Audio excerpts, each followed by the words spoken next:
Should Civ 7 keep these Civilization 6 features or consign them to history, aka the trash bin? I've taken the biggest new features introduced in Civ 6 and its expansions and decided which ones should return for Civ 7 and which ones just shouldn't.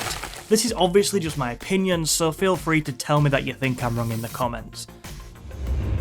Now, I didn't hate the cartoony art style for Civ 6, like, it's vibrant and it stood up well over the game's lifespan, but I do want Civ 7's visuals to go back to a more realistic approach, so we'll be consigning this one to history.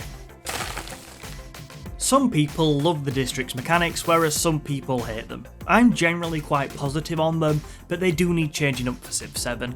I'd like them to feel more integrated into the city, and the adjacency bonuses needs a rethink too, but for now, let's keep them.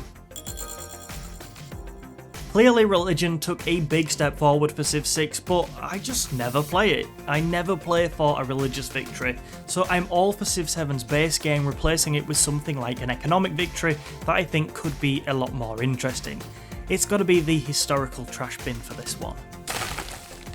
Ages and era score are some of the features that I'd love to be able to toggle on and off, like we can with game modes in Civ 6. I guess overall I enjoyed them enough due to the stakes they add for each era to say let's keep them for Civ 7. I'm just not a fan of the loyalty mechanics. Sometimes I find it really frustrating not to be able to settle where I want, and it's annoying when a captured city constantly revolts despite being crushed every single time. If you could toggle this feature off like a game mode, it wouldn't be bad at all and it would definitely be staying, but in its current form, it's going in the trash bin. Natural disasters make the map feel more dynamic and alive, which is something I want to see expanded on for Civ 7, so let's keep them. The volcano on the leaked Civ 7 error page might just imply that they're staying anyway. It's only when writing this video did I realise just how much I enjoy the challenge-like elements of the tech and civic boosts. I like how they just make sense. Found a city on the coast and get a boost to sailing, and I also love the quest-like nature of them. Bring them back, please. The way Civ 6 uses multiple leaders per civ to give a different spin on each civilization is, in my opinion, great. However, especially prior to the Leaders Pass, I thought that it was actually a really underutilised feature of the game, so I want to see it come back and be even more prominent in Civ 7. Having at least 2 distinct leaders for most civilizations would be fantastic. I prefer builders to the workers they replaced in Civ 5. I think it is far more interesting for them to have a limited number of build charges, as I used to just have workers hanging about literally doing nothing a lot of the time, so I'm saying keep them.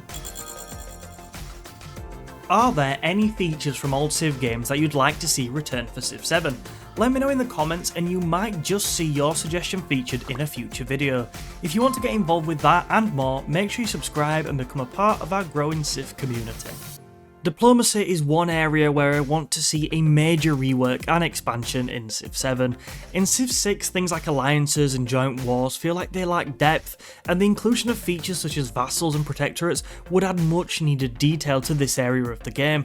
I've also never really enjoyed the World Congress element. It feels like a chore to me most of the time. Civ 6's diplomacy can go in the trash, and hopefully Civ 7 will give it a big rework and improvement. I know that the government and policy card system in Civ 6 isn't to everybody's taste, but compared to Civ 5, I enjoyed the greater flexibility it gives players to change their government and its bonuses over time. One minute you can be focusing on building units at a discount, whilst the next you can be focusing on keeping your people happy with bonus amenities. I'm sure that Civ 7 will bring some changes to this, but because of the flexibility, I'd personally keep the policy card system. The Civics Tree was one of the biggest changes for Civ 6, and at first I was unsure about it, but I've got to admit I think it works well, and it certainly makes culture feel like more of a valuable resource than it did in Civ 5, so I'd definitely keep it for Civ 7. I could take or leave the governor system. There's certainly a world where I vote to keep them in this video. I find them especially useful for keeping my cities loyal, and Magnus and Pingala can be fun. Overall though, I just don't find them that interesting, so I wouldn't miss them from Civ 7. it's gonna have to be the historical trash bin, unfortunately. Maybe it's because I wasn't very good at the game, but I really didn't like the happiness mechanic in Civ 5. I often felt like I was being forced to play tall when I didn't want to.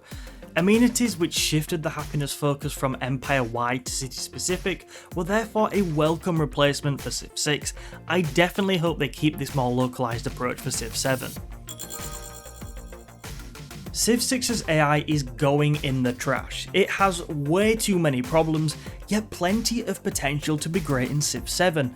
In a recent video I talked about how I'd fix it for Civ 7, and you can watch that now by clicking the link on screen. Thanks for watching this video, make sure you let me know what you'd keep and what you'd trash, and I'll catch you soon.